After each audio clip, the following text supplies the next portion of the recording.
víkendový pop pre dve osoby na chate na Solisku. Máme to, áno? Je to to číslo, čo akože sme sa my. Dobre, aby som vedel. Chata na Solisku pre dve osoby na celý víkend. Blahoželáme už teraz, gratulujeme, veľký nádych. Netrhajte si vlasy zase, on taký víkend na Solisku zase nestojí to za to sa to rezať žily. A keď už, prosím vás, tak rezať žily jedine v horúcej vani. No, jaj, deti, za to. 0, 0, 0. Nie.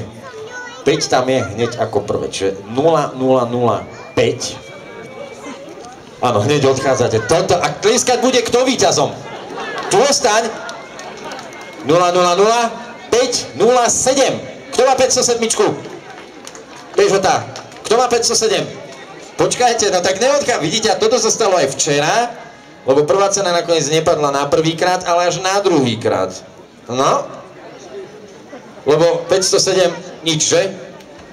507 po prvej, 507 po druhej, 507 po tretie. Tak, Zlatino, vyžrebuj nám. Čo? Nič, nič. Dobre, nikto sa sem neblíži.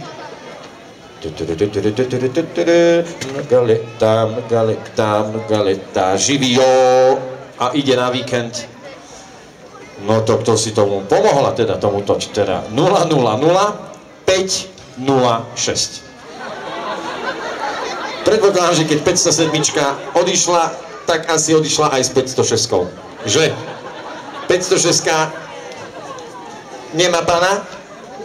Aha, ešte, áno. 506, ja som zavedol, budú to nejaký, alebo 506 od 506. Et 0 hot. Et 0 hot. Nič, dobre. Haha, okej, to už napínavé. No, ty si nejaký, dobre to robíš, dobre to naťahuješ. Už som mal sedieť v aute, ale nevadí, dobre, výborné, výborné, mne sa to strašne páči.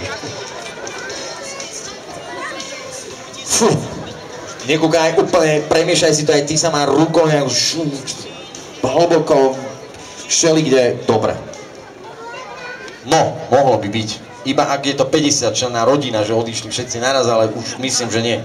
0, 0, 0, 4, nie, 5, 0. Nie, tak na 450. Chlapci, poďte. A to vy dvaja akože pôjdete aj na to soli. Chlapci, no dobre. Prvá cena, po ktorú si ide dospelý a nie dieťa, ale nevadí. Chlapci, vy už ale nemáte dávno 15 rokov. No, dobre. 450. A kde je to dieťa? Ktoré bolo? V Lomnici. Dobre. 0, 0, 0, 4, 5, 0, 0, 0, 0, 4, 5, 0. Dámy a páni, veľký potlesk. Tento pán vyhral. Teda jeho asi netier alebo dcera, ale ďakujem vám veľmi pekne, dúfam, že ste si naozaj tieto 2 dni užili. 100% tu budeme aj o rok, 100% o tomto istom dátume, že posledný víkend, august, je a len pre vás, pre Malé Svištej. Určite toho bude o rok opäť zase viac, my vám prajeme príjemný zvyšok.